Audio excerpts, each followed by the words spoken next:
박수를 치시려면 확실하게 치셔야 박수 한번 해주시기 바랍니다.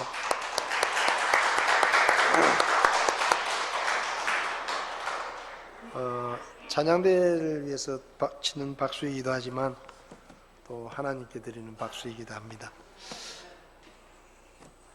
제가 눈이 좀 안 좋아가지고 설교할 때는 가까이 보이는 안경을 쓰고 하는데, 하은자매 맞나요?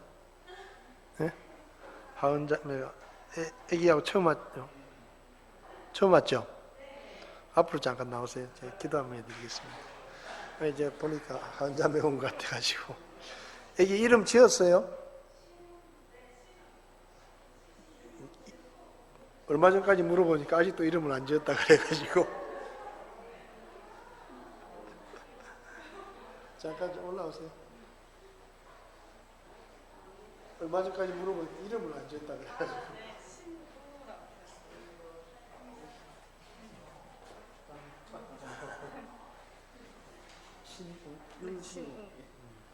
제가 잠깐 기도하겠습니다.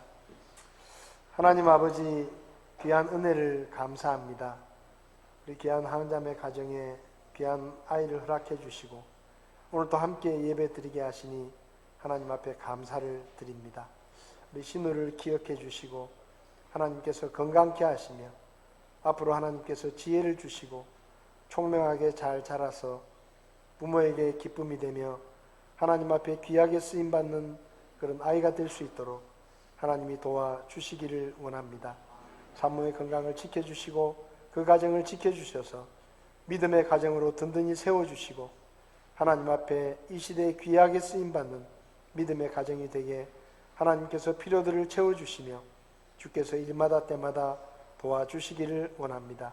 오늘 예배가 우리 모두에게 복이 되게 하시고 또 신우가 아직은 잘 모르지만 이 예배가 마음에 새겨지게 하시고 그 생애 동안 하나님을 섬기며 믿음으로 살아갈 수 있는 그런 시간이 되게 도와주시기를 원합니다. 귀한 가정과 신우를 하나님 앞에 감사드리며 예수님의 이름으로 기도했습니다. 아멘. 쳐다보네. 박수 한번 해주시기 바랍니다.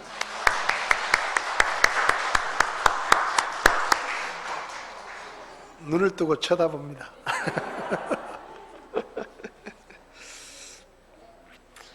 요즘 우리나라 출산율이 너무 낮은데 이런 일이 많이 있었으면 좋겠습니다.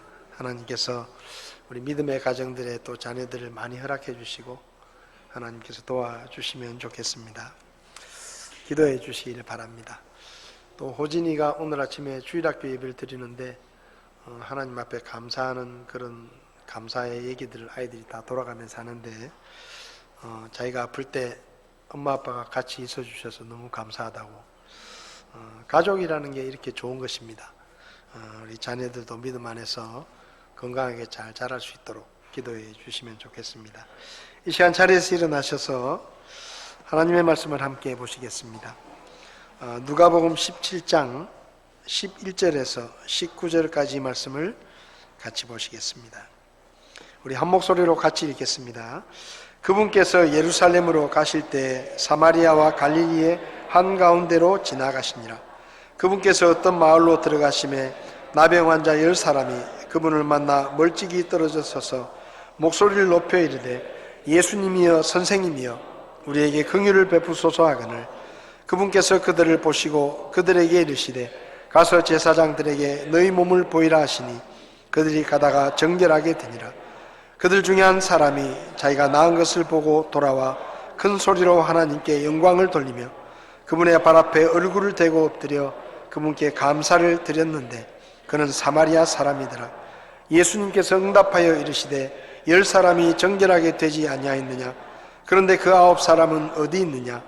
이 타국인 외에는 하나님께 영광을 돌리러 돌아온 자들을 찾지 못하였도다 하시고 그에게 이르시되 일어나 내 길로 가라. 내 믿음이 너를 온전하게 하였느니라 하시니라. 아멘. 기도하시겠습니다. 살아계신 하나님 아버지, 우리에게 하나님의 말씀이 기록된 성경을 주시고 성경을 읽을 때마다 하나님의 뜻을 깨닫게 하시니 감사합니다. 오늘도 하나님의 말씀을 함께 나눌 때 주의 성령님께서 우리 각 사람에게 친히 말씀하시고 주의 뜻을 깨닫게 하시고 일평생 감사의 삶을 살아갈 수 있도록 저희들을 가르쳐 주시옵소서. 부족한 종을 주님께 맡기오니 주님께서 써주시기 원합니다. 예수님의 이름으로 기도했습니다. 아멘. 자리에 앉으시겠습니다.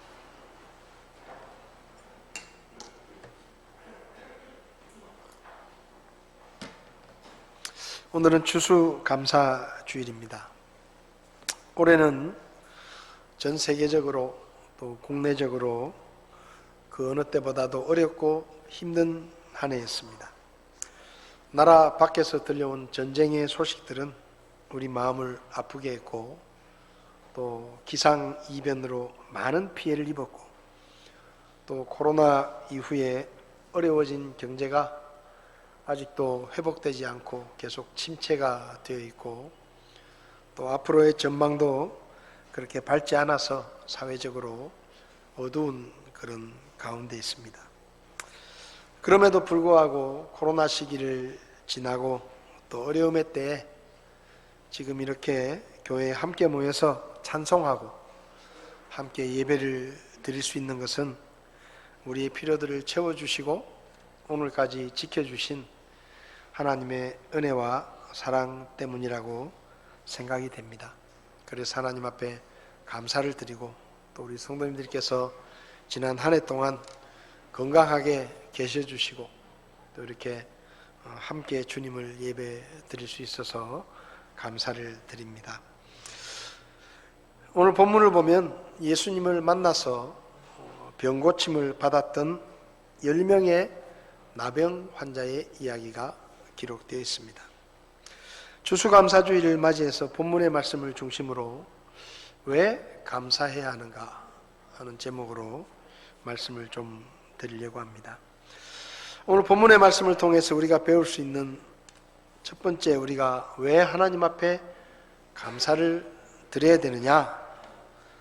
첫 번째는 우리가 하나님의 은혜를 입었기 때문입니다.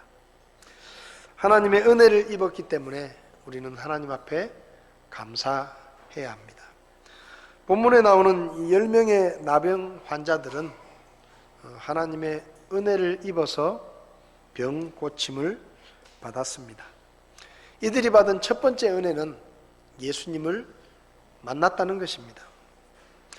예수님 당시에 유대인들은 사마리아 사람들을 사람으로 여기지 않고 이방인들처럼 여기면서 무시하고 조롱했습니다.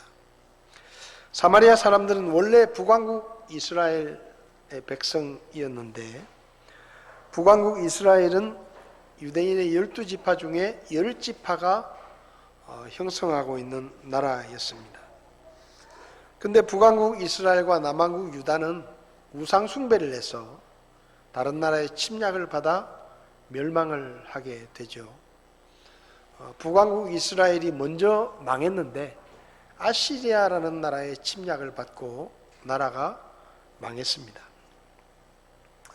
근데 아시리아의 당시 이 식민지 정책은 어땠는가 하면 어떤 지역을 점령하면 그 지역에 있는 사람들을 여러 지역으로 흩어버리고 그리고 자기 땅에 있던 아시리아 사람들을 이주시켜 가지고 그 사람들과 같이 살게 하면서 그들의 민족적인 정체성을 무너뜨리는 그런 식민 정책을 썼습니다. 그래서 북왕국 이스라엘이 망하고 이스라엘에 살던 사람들이 여러 나라로 흩어지고 그리고 아시리아의 사람들이 유대 땅에 이스라엘 땅에 들어와 같이 살게 된 거죠. 그러니까 나라가 망하고 이제 먹고 살기가 힘들어지니까 그래도 아시리아 사람들은 조금 경제적으로 여유가 있으니까 이 북왕국 이스라엘의 망한 백성들은 아시리아 사람들하고 친하게 지내고 또 결혼을 하고 그렇게 하면서 자기들의 생계를 유지해야 했습니다. 그러니까 자연스럽게 유대인들과 이방민족이 피가 섞이게 되고 혼혈이 된 것이죠. 그런데 남한국 유다가 또 멸망했는데, 남한국 유다는 바빌론이라는 나라에 멸망을 했습니다. 근데 이 바빌론이라는 나라는 아시리아하고 좀 달라가지고, 아시리아는 그 점령지의 정체성을 무너뜨렸는데, 이 바빌론은 각 점령지의 정체성을 살려주고, 그리고 혈통을 지킬 수 있도록 해주고, 그리고 그 지역에 있는 젊은이들을 데려다가 좋은 음식을 먹이고 교육을 시켜가지고 자기들 땅에 관리로 보내서 그 식민지를 다스리게 하는 그런 정책을 썼습니다. 그래서 남한국 유다는 망했지만, 그리고 많은 백성들이 바빌론의 포로로 잡혀갔지만, 포로에서 돌아온 후에 유대인으로서의 민족성과 정체성을 잃지 않고 혈통을 지켰습니다. 그러니까 이제 자연스럽게 이스라엘 땅에 남한국 유다 출신의 전통적인 혈통을 지켰던 정통 유대인들과, 그리고 이방인들과 혼혈이 되어 있는 북왕국 이스라엘 사람들이 같이 살게 된 것이죠. 그때 이 남한국 유다 출신의 정통 유대인들이 북왕국 이스라엘 출신으로 혼혈이 된 그 사람들을 유대인으로 인정하지 않았습니다. 그 사람들은 우리도 아브라함의 후손이니까 어쩔 수 없이 피가 섞이고 혼혈이 되었지만 우리도 유대인이다, 하나님의 백성이다, 그렇게 주장을 했지만, 정통 유대인들은 그 사람들을 북왕국 이스라엘의 수도였던 사마리아라는 명칭을 갖다 붙여가지고 저 사람들은 사마리아 사람들이다, 그러니까 유대인이 아니고, 정통 유대인이 아니고, 저 사람들은 혼혈이기 때문에 이방인들보다 더 못하다, 그렇게 생각하면서 사마리아인이라는 이름으로 부르면서 멸시하고 무시했습니다. 지도를 보면 제일 이스라엘의 북쪽이 갈릴리 지역이고 남쪽이 유다 지역인데, 그 가운데가 바로 사마리아 지방이었습니다. 그래서 주로 갈릴리 지역과 유대 지역에 살던 정통 유대인들은 이제 북쪽에서 예를 들면 예루살렘에 간다든지, 또 예루살렘에 있던 사람들이 갈릴리 지역으로 갈 때 사실은 그 중부 지방에 있는 사마리아 지역을 지나가면 훨씬 길도 좋고 빨리 갈 수 있었는데, 그 사마리아 사람들이 꼴보기 싫은 거예요. 사마리아 사람들을 만나는 게 싫은 겁니다. 그래가지고 이 정통 유대인들은 북쪽에서 남쪽을 갈 때나 남쪽에서 북쪽을 갈 때 빠른 사마리아로 가는 길을 가지 않고 요단강을 지나서 쭉 요단강 줄기를 따라서 여리고를 지나서 가는, 그 멀고 시간도 많이 걸리고, 그리고 예루살렘에서 요단강 쪽으로 가려고 하면 그 비탈진 산길을 걸어가야 되는데, 그런 고생을 감수하고 일부러 그리 돌아다녔습니다. 왜냐하면 저것들을 꼴보기 싫다 이거예요. 사마리아 사람들을 만나기도 싫고 그 마을을 지나가는 것도 싫다. 그래서 이 유대인들은 사마리아 사람들을 아주 무시하고 조롱하고 그 지역으로 지나가지도 않았습니다. 물건을 사고 팔지도 않았어요. 말도 섞지 않았습니다. 그런데 예수님은 유다 지파 출신이기 때문에 정통 유대인입니다. 혈통으로 따지면 그렇다 이 말이에요. 근데 이 예수님은 다른 유대인들하고 좀 달랐습니다. 예수님은 사마리아 사람들을 멸시하지도 않았고 그들을 만나는 것을 피하지도 않으셨습니다. 그래서 성경을 보면 요한복음 4장에 예수님께서 예루살렘에서 갈릴리로 북쪽으로 가시려고 할 때 다른 유대인들은 다 요단강 줄기를 따라 가는데 예수님은 사마리아를 통과해서 가셨습니다. 그 통과하시던 길에 수가라는 성에서 사마리아 여자를 만나고 우물가에서 물을 깃고 있던 그 여자를 구원해 주시고 또 사마리아 성에도 복음이 전해지게 하셨죠.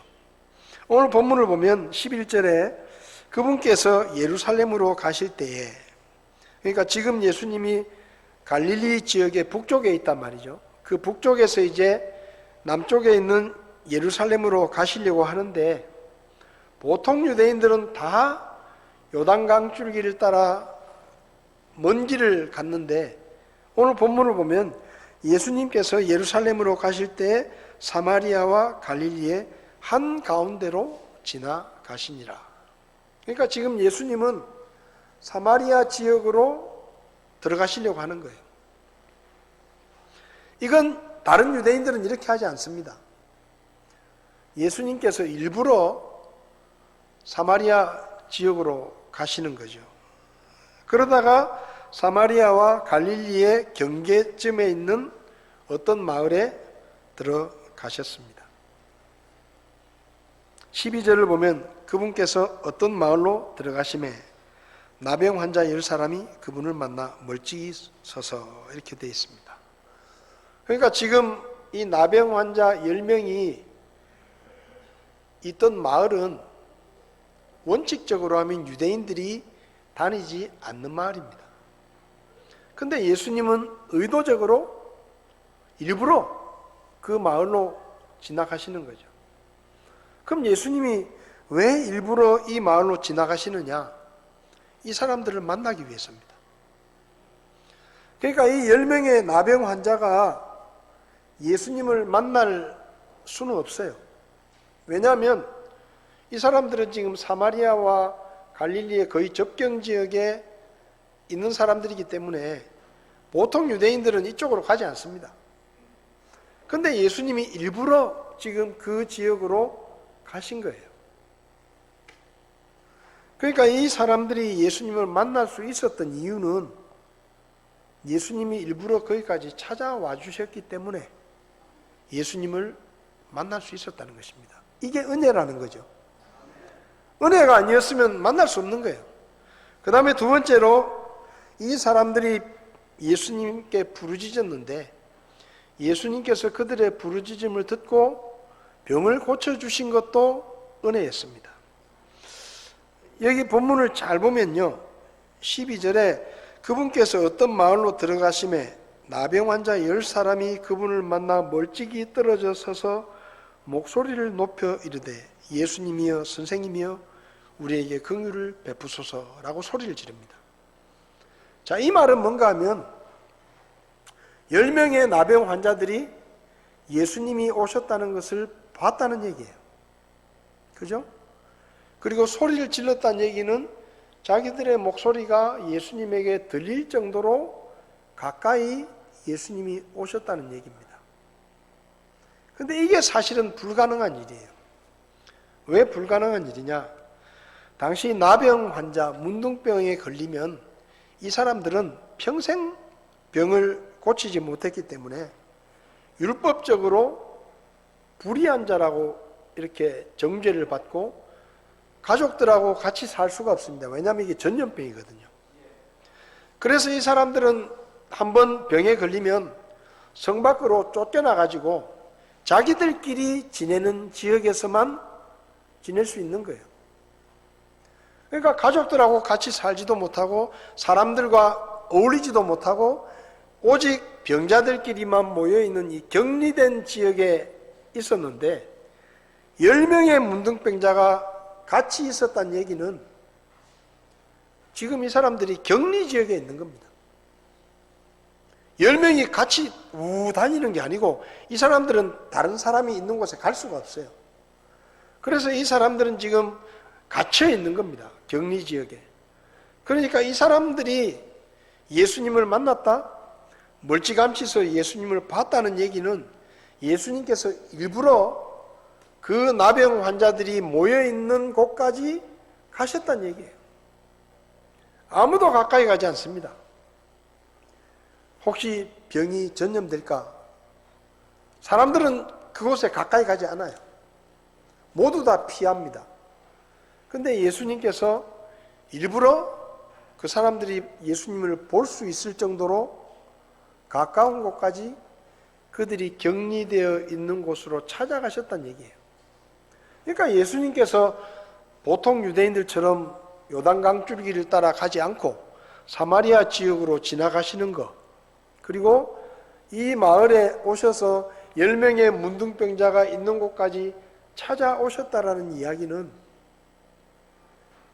이 병자들과 예수님의 만남이 예수님이 찾아오셨기 때문에 가능했던 이야기란 얘기입니다. 그러니까 이게 은혜예요. 그들이 있는 곳까지 예수님이 찾아오셨습니다. 그리고 소리를 질렀습니다. 보통 사람 같으면 문둥병자들이 소리를 지르면 다 도망갈 거예요. 다 도망가지 않겠습니까? 그래서 이 문둥병자들은 이렇게 혹시 뭐 바깥에 다니거나 이럴 때가 피치 못해서 다니면 이 사람들은 어떻게 되는가 하면 저쪽에서 사람이 오잖아요. 그러면 나는 문둥병자요. 나는 문둥병자요. 가까이 오지 마시오. 그렇게 소리를 지르야 돼요.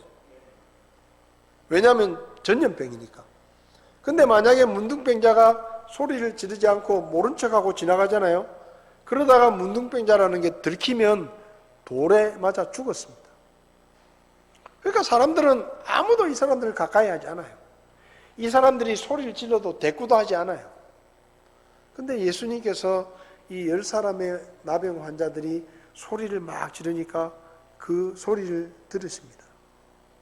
그리고 14절에 그분께서 그들을 보시고 그들에게 이르시되 가서 제사장들에게 너희 몸을 보여라 하고 말씀하십니다. 그들의 부르짖음을 예수님이 들어주셨습니다. 무시하지 않으셨어요. 들어주시고 어떻게 하면 병을 나을 수 있는지를 알려주셨습니다. 제사장에게 가서 너희 몸을 보여라. 이 말은 당시에 나병에 걸린 사람이 혹시 낫는 경우가 있어요. 불치의 병이지만 어떻게 하다가 병이 나으면 그 사람은 반드시 제사장에게 가서 검사를 받고 제사장이 이 사람은 병이 다 나았습니다 라고 제사장이 확인을 해줘야 이 사람이 다시 다른 사람들과 같이 지낼 수가 있었습니다. 그래서 예수님께서 이 나병 환자들에게 제사장에게 가서 몸을 보여라 라고 이야기하신 것은 제사장에게 가라. 그러면 너희 병이 나을 것이다 이 말이에요. 그래서 이 10사람은 예수님의 말씀을 믿고 제사장에게로 갑니다.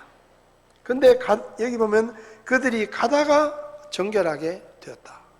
제사장에게로 가고 있는 중에 병이 나았어요. 예수님의 말씀을 믿었기 때문에. 그러니까 제사장에게 가라 그랬을 때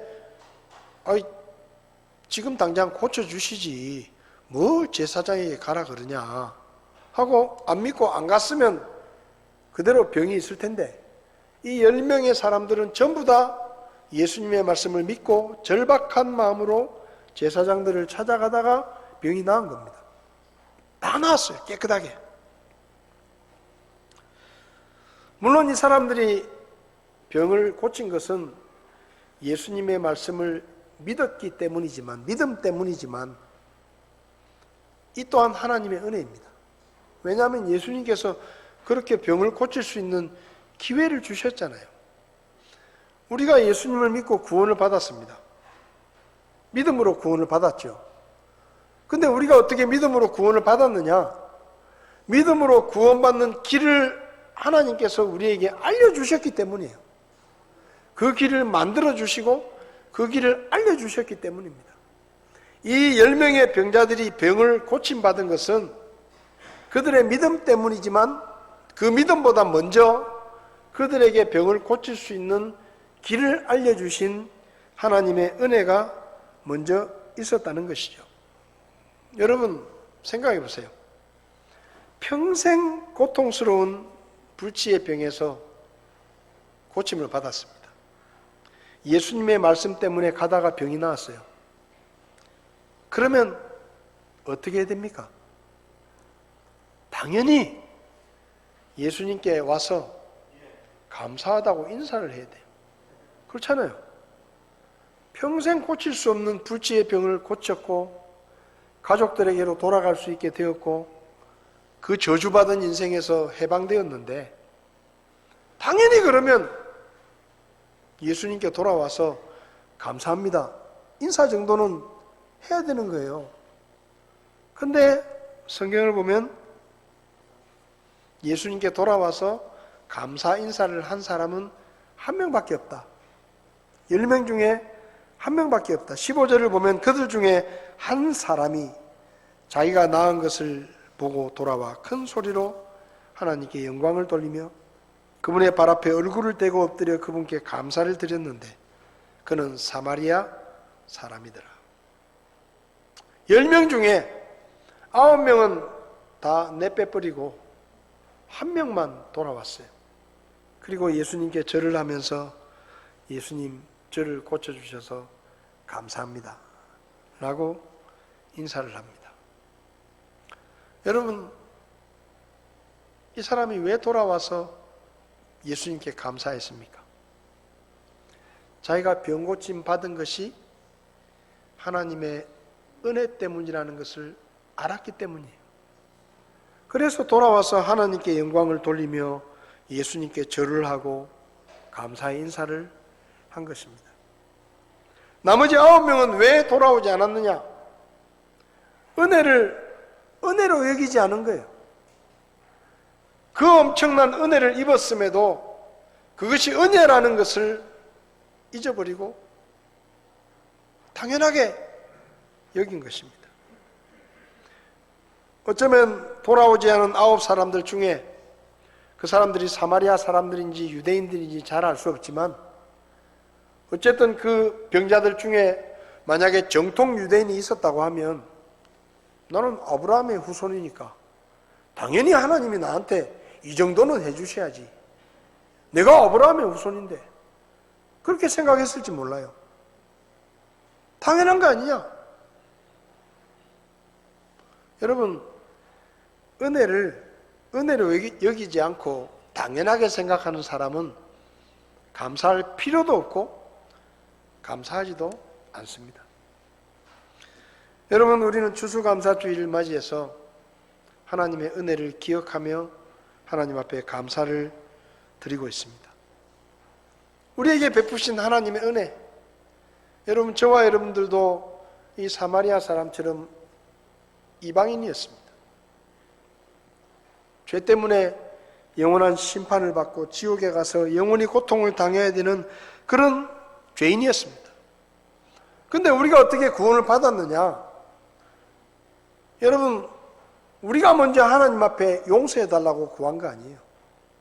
우리가 먼저 하나님을 찾아가서 하나님, 저는 죄인입니다. 저를 용서해 주십시오. 한 번만 봐주십시오. 그렇게 말한 게 아니에요. 우리는 죄인인 줄도 알지 못했어요. 모르고 살았어요. 죽으면 지옥에 가는지도 까마득히 모르고 그냥 그렇게 사는 건 줄 알고 살았습니다. 하나님을 찾지도 않고 하나님을 알지도 못하고. 근데 하나님께서 우리를 먼저 사랑해 주시고 하나뿐인 아들을 이 세상에 보내주시고 십자가에 못 박혀 피 흘려 죽게 하시고 우리 죄를 대신해서 벌을 받게 하시고 그 이야기를 예루살렘에서 수천 킬로 떨어져 있는 우리나라까지 누군가를 통해 전하게 해주셨고 저와 여러분들이 그 복음을 듣게 되었고 그리고 믿고 구원받아서 우리가 하나님의 자녀가 되고 심판과 지옥의 형벌에서 벗어날 수 있었습니다. 이게 은혜예요. 이게 은혜라는 걸 알아야 돼요. 그것도 은혜인데 하나님께서 우리에게 야, 너 이제부터는 나를 아버지라고 불러라. 내가 네 아버지다. 하나님을 아버지라 부를 수 있는 하나님의 자녀로 삼아주시고 자녀가 되니까 하나님의 나라인 천국을 상속받을 수 있는 상속자가 되었어요. 그래서 저와 여러분들은 영원히 멸망할 죄인이었다가 예수님 때문에 하나님의 은혜 때문에 졸지에 뭐가 됐습니까? 하나님의 아들이 되고 딸이 된 거예요. 그리고 하나님의 나라를 상속받게 된 거예요. 이게 얼마나 큰 은혜입니까? 그리고 구원받은 후에도 우리는 하나님의 뜻을 제대로 행하지 못하고 죄를 지을 때도 있고 하나님의 마음을 속상하게 만들 때도 많이 있는데 하나님께서 또 1년 동안 우리를 살려주셨어요. 우리가 살아있다는 얘기 뭔지 아세요? 하나님을 위해서 무언가를 할 수 있다는 얘기입니다. 하나님의 상급을 받을 수 있는 기회를 주고 계신다는 얘기예요. 우리가 잘난 아들입니까? 우리가 하나님 앞에 효자, 효녀입니까? 그렇지 않아요. 우리는 부족한 게 많아서 하나님을 속상하게 할 때도 많고 말도 잘 안 들을 때도 있고 잘못할 때도 있어요. 근데 하나님이 우리에게 또 1년의 시간을 주셔서 지금 우리가 여기 와서 작년 추수감사주일날도 예배를 드리고 올해도 예배를 드리는 겁니다. 삶의 기회를 허락해 주신 것도 하나님의 은혜입니다. 모든 게 은혜예요. 우리가 살아있는 게 은혜예요. 오늘 아침에 주일학교 시간에 감사할 제목을 이야기하라니까 죽지 않고 살아있어서 감사하다. 우리보다 훨씬 어린아이가 죽지 않고 말 그대로 죽지 않고 살아있어서 감사하대요. 여러분 죽지 않고 살아있는 거 감사해 보셨습니까? 죽지 않고 살아있는 거 감사해 보셨어요? 하나님의 은혜예요. 어느 목사님이 쓴 찬송이 엄청나게 유행을 하고 있습니다. 내가 누려왔던 모든 것들이, 내가 지나왔던 모든 시간이, 내가 걸어왔던 모든 순간이 당연한가 아니라 은혜다. 하나님의 은혜다. 아침에 해가 뜨고 저녁에 노을, 봄의 꽃향기, 가을의 열매, 변하는 계절, 이 모든 순간이 하나님의 은혜다. 내 삶에 당연한가 하나도 없다. 하나님의 은혜다. 우리 이 찬송 같이 한번 불러보겠습니다. 내가 이 땅에 태어나 사는 것, 어린아이 시절과 지금까지 숨을 쉬며 살며 꿈을 꾸는 삶, 당연한 것 아니라 은혜였소. 내가 하나님의 자녀로 살며 오늘 찬양하고 예배하는 삶, 복음을 전할 수 있는 축복이 당연한 거 아니라 은혜였소. 모든 것이 은혜. 병고침을 받았는데 은혜를 모르니까 감사하지 않는 거예요. 우리는 우리에게 베푸신 하나님의 은혜를 생각하고 기억하며 모든 것이 은혜라는 것을 하나님 앞에 감사해야 됩니다. 우리 이 찬송 한번 불러보겠습니다.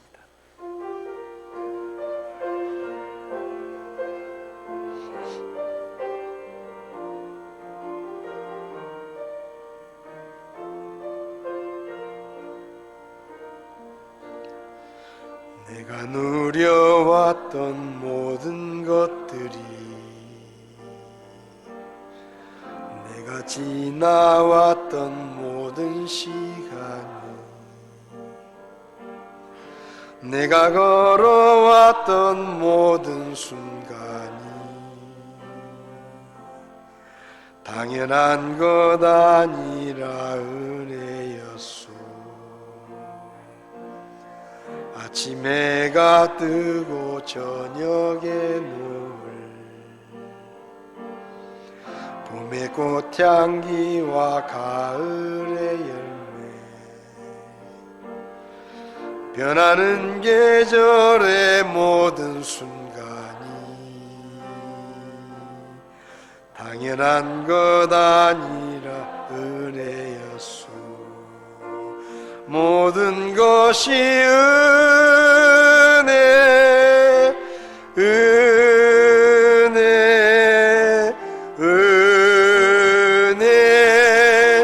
한없는 은혜, 내 삶에 당연한 것 하나도 없었던 것을 모든 것이 은혜였소. 내가 이 땅에 태어나 사는 것, 내가 이 땅에 태어나 사는 것, 어린아이 시절과 지금까지 숨을 쉬며 살며 꿈을 꾸는 삶, 당연한 것 아니라 은혜였소. 내가 하나님의 자녀로 살며 오늘 찬양하고 예배하는 삶, 복음을 전할 수 있는 축복이 당연한 것 아니라 은혜였소. 모든 것이 은혜, 은혜, 은혜, 한없는 은혜. 내 삶에 당연한 것 하나도 없었던 것을 모든 것이 은혜, 은혜였소. 아멘. 제가 10살 때 비가 많이 와서 학교 가는 날, 학교를 평소에 가는 걸 별로 안 좋아했는데 그날은 비가 많이 오는데도 학교 가고 싶더라고요. 학교 가려면 개울을 건너고 논두렁을 지나고 한참을 걸어가야 되는데 가다 보니까 개울에 물이 많이 찼어요. 그래도 학교 가고 싶더라고요, 그날따라. 그래서 제 때는 책보따리를 이렇게 묶고 이렇게 다녔거든요. 그래서 그 개울에 들어갔습니다. 지나가려고. 가다가 물살이 세가지고 제가 휩쓸려가지고 떠내려갔어요. 그 흙탕물에 막 떠내려가는데 좀 있다가 그걸 누가 봤는지 어떤 어른이 뛰어들어가지고 저를 건져 주시더라고요. 제가 10살 때 죽었으면 예수 믿지도 않았을 겁니다. 그냥 그렇게 죽었으면 그냥 지옥 가는 거예요. 뭐 예수님을 알지도 못하고. 제가 10살 때 죽었으면 제 아내도 못 만났을 것이고 제 아이들도 없을 것이고 대구 성서 침례교회 이렇게 좋은 성도님들과 집사님들을 만나지도 못했을 것입니다. 물론 10살 때 한 번 죽을 뻔한 게 아니에요. 몇 번, 제 기억만 해도 4번 정도 제가 죽을 뻔했던 적이 있습니다. 근데 그때 하나님이 살려주신 것 같아요. 그래서 제가 고등학교 1학년 때 복음을 듣고 예수님을 믿고 구원받아서 지옥을 면하게 되고 하나님의 은혜로 지금까지 살아온 것입니다. 하나님의 은혜예요. 내가 잘하고 내가 똑똑하고 그래서 지금까지 살아있는 게 아닙니다. 은혜를 은혜로 알아야 감사가 되는 것입니다. 두 번째로 우리가 감사해야 되는 것은 예수님께서 우리의 감사를 기대하시기 때문입니다. 예수님이 10명을 고쳐주셨습니다. 그런데 한 명만 돌아왔어요. 17절에 예수님께서 응답하여 이르시되 10사람이 정결하게 되지 아니하였느냐. 그런데 9사람은 어디 있느냐? 9명을 찾으십니다. 왜 찾으십니까? 기다리셨거든요. 10명을 고쳐주셨는데 예수님은 당연히 10명이 돌아와서 예수님께 감사할 것이라고 기대하시면서 기다리고 계셨는데 한 사람만 온 거예요. 그러니까 예수님이 물으십니다. 나머지 9은 어디 있느냐? 이 타국인 외에 하나님께 영광을 돌리러 돌아온 자들이 없느냐? 여러분, 하나님께서 은혜를 베푸십니다. 그리고 그 은혜를 받은 사람이 감사하기를 하나님은 기대하십니다. 여러분, 은혜를 베푸신 하나님이 감사를 기대하는 게 나쁜 겁니까? 그럴 수 있는 거예요.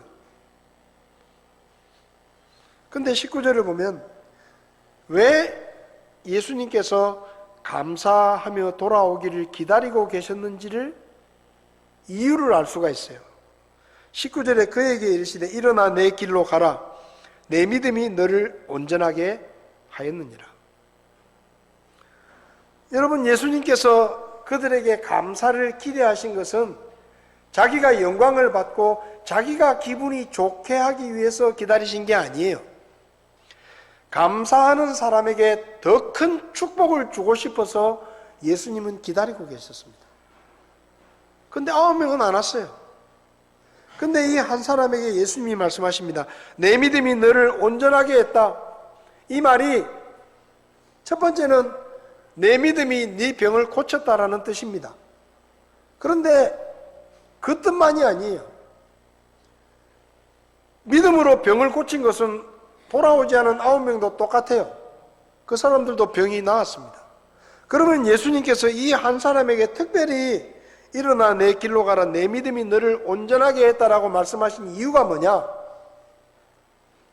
이것은 예수님께서 그의 죄를 사하시고 그를 구원해 주시겠다라는 구원의 선포입니다. 여러분, 예수님은 이 10명의 나병 환자들을 고쳐주실 때에 그들의 육신의 병만 고쳐주기 원하신 게 아니라 그들의 영혼도 구원하기를 원하셨습니다. 그런데 그들이 돌아오지 않은 거예요. 돌아온 한 사람은 내 믿음이 너를 온전하게 했다. 무슨 말입니까? 너는 믿음으로 육신의 병도 고쳤지만 내 영혼의 구원도 받아서 네가 온전하게 됐다 라고 예수님께서 말씀하신 것입니다. 여러분, 주님은 우리에게 감사를 기대하십니다. 근데 왜 감사를 기대하시느냐? 하나님이 영광을 받으시고 하나님이 기분 좋기 위해서가 아니라 감사할 줄 아는 우리에게 더 큰 축복을 허락해 주고 싶어서 우리가 감사하기를 기다리십니다. 솔직히 우리가 감사를 하든 안 하든 하나님의 영광에는 차이가 없어요.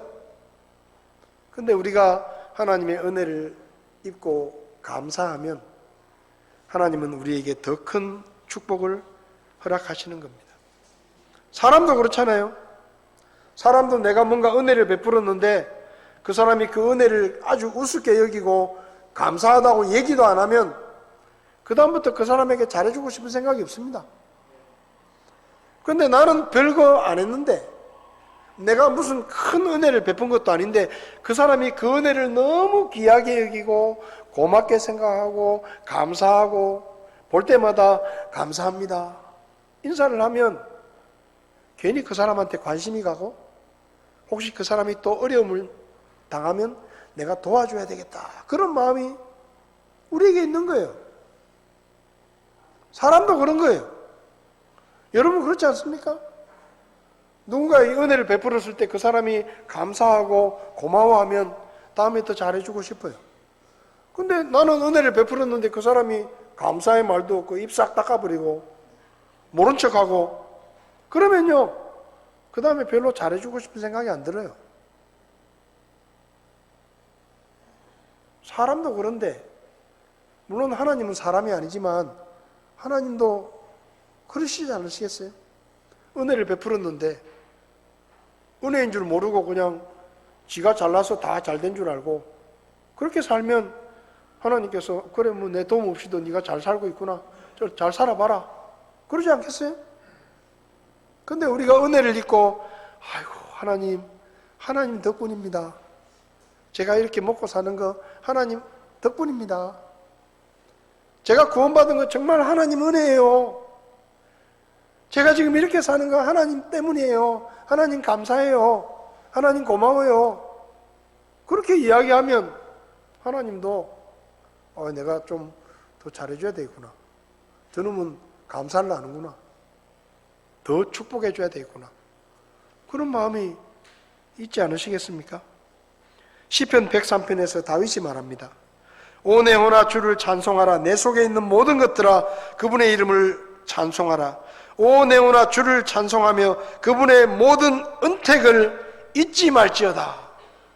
하나님의 은혜를 잊지 마라. 그분께서 내 모든 불법을 용서하시고 내 모든 질병을 고치시며 내 생명을 멸망에서 구속하시고 인자하심과 친절한 긍휼로 내게 관을 씌우시며 좋은 것들로 내 입을 만족하게 하사 내 젊음을 독수리의 젊음같이 새롭게 하신다. 하나님의 은혜다. 잊어버리지 마라. 시편 50편 23절은 이렇게 말합니다. 찬양을 드리는 자는 다 나를 영화롭게 하나니 자기 행실을 바르게 하는 자에게 내가 하나님의 구원을 보이리로다. 누구에게요? 감사하며 찬양을 드리는 자에게 내가 하나님의 구원을 보이리로다. 나병 환자였다가 고침을 받고 돌아온 한 사람에게 하나님께서 하나님의 구원을 보이셨습니다. 그리고 그를 구원해 주셨습니다. 여러분, 저와 여러분들이 숨을 쉬며 사는 것 은혜입니다. 우리에게 자녀들이 있는 것 하나님의 은혜예요. 우리 교회 안에 연로하신 믿음의 선배들이 건강을 지키며 우리에게 믿음의 발자국을 계속해서 보여주고 계시는 것 하나님의 은혜입니다. 우리 자녀들이 우리가 부족하지만 우리 자녀들이 우리의 믿음을 보고 우리 발자국을 따라오며 믿음의 길을 걷고 있는 것 하나님의 은혜예요. 은혜 아니면 우리 힘으로는 불가능한 일이에요. 작년 추수감사주일 예배 드리고 1년 만에 예배 드리는데 우리가 이렇게 건강한 모습으로 하나님께 예배 드리고 있는 것 하나님의 은혜입니다.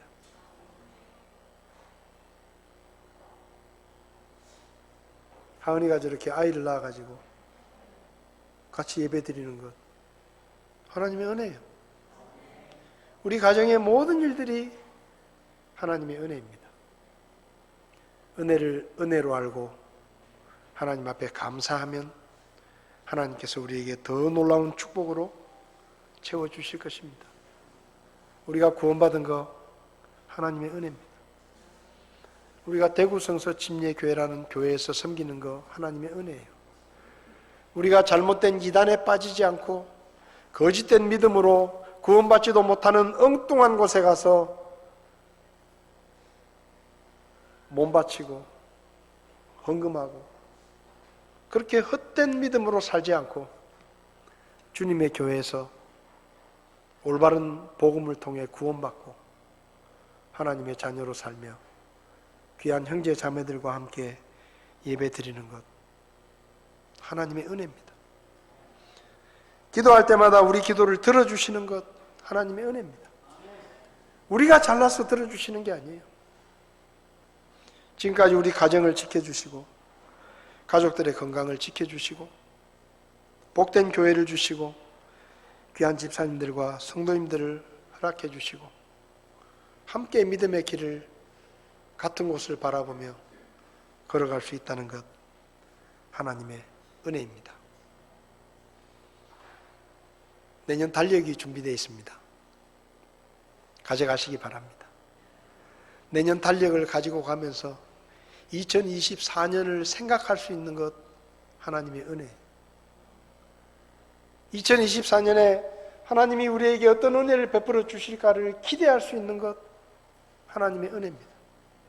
우리 자녀들의 얼굴을 바라보며 하나님께서 저들을 통해 얼마나 놀라운 일들을 이루어 가실지를 생각할 수 있는 것 하나님의 은혜예요. 우리 교회 사업하시는 분들을 위해 기도하며 하나님께서 저분들을 어떻게 축복하시고 어떻게 놀랍게 사용하셔서 하나님의 영광을 귀하게 드러내실까 기대하는 마음을 갖게 되는 것 하나님의 은혜입니다. 은혜가 아니면 할 수 없는 일이에요. 저와 여러분들이 추수감사주일을 맞이하면서 우리에게 베푸신 하나님의 은혜를 깊이 생각하고 하나님 앞에 감사하는 시간이 되었으면 좋겠습니다. 우리 자리에서 일어나시겠습니다. 날 구원하신 주 감사, 모든 것 주신 감사. 우리 이 찬송 1절 2절 찬송하시면서 못다한 감사를 하나님께 드리고 하나님의 은혜를 돌아보면서 감사하지 못했던 것 생각나면 지금이라도 하나님께 감사했으면 좋겠습니다. 날 구원하신 주 감사 찬송하겠습니다.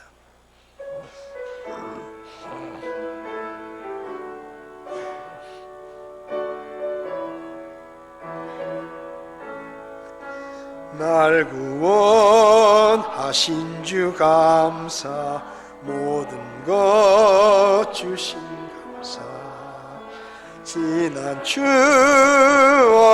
내 감사, 주 내 곁에 계시네.